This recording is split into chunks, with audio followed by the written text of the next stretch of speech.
Gentlemen, good morning po sa ating lahat.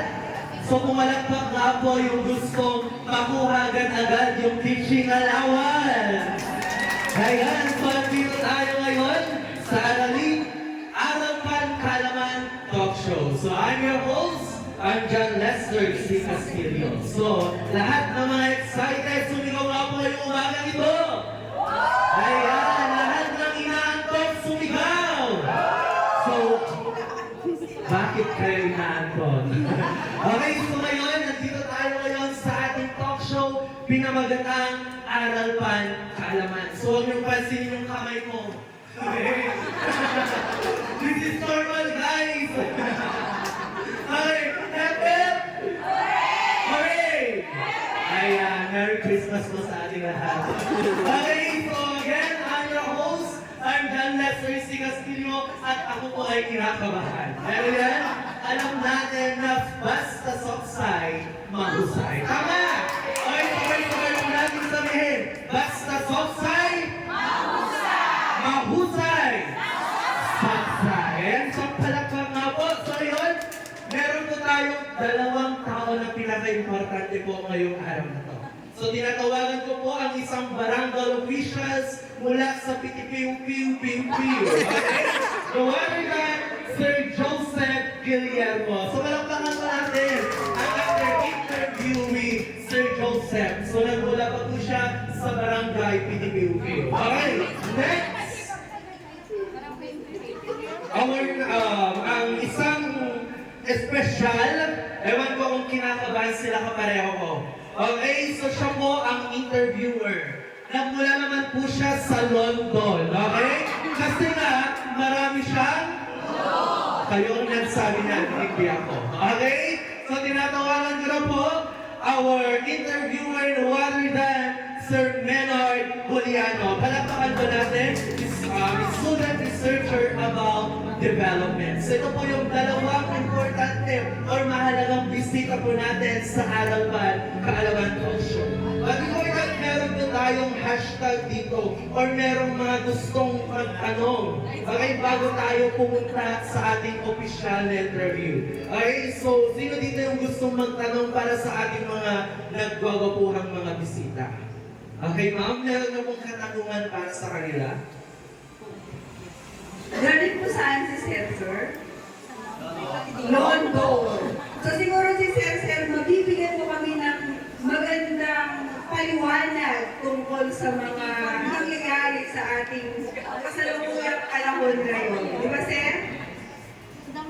Okay, so meron tayong question from online. Okay? So bago yan, papalikan natin mga yung question nila mula sa ating mga nanonood sa online. So yun, binibigyan ko na po sa inyo yung pagkakataon para po sa ating interviewee at interviewer, no other than Sir Joseph Guillermo and Sir Menard Juliano. Palakpakan po natin sila, sir. Okay, magandang umaga, Renata! Kastigan, at sa auditor sa akin. So yan, first time ko. Okay, kaya nag-depende, makapanalis.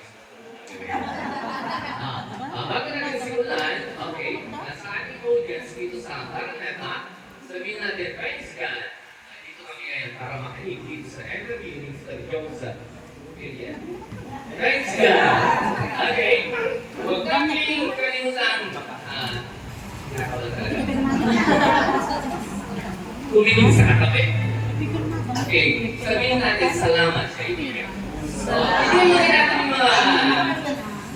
Sabihin natin salamat.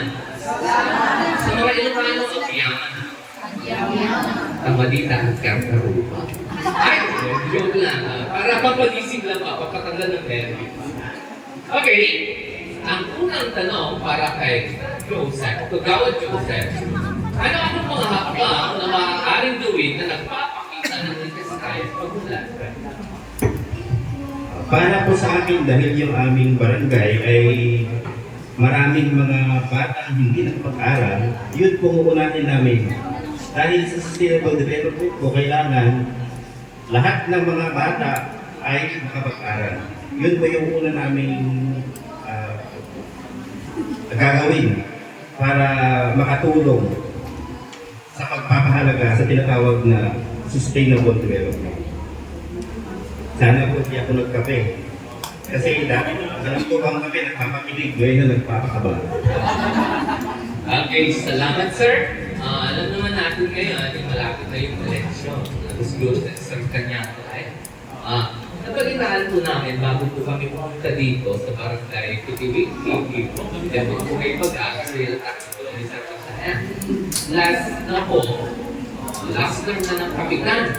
Kaya alam tanong po para sa inyo ay, kung kayo po ay magbibigyan ng pagkakataon na magkaroon ng kakayahan mamuno o bibigyan kayo ng makakataon ng mga tao na i-elect bilang pinuno ng barangay ninyo, PTV,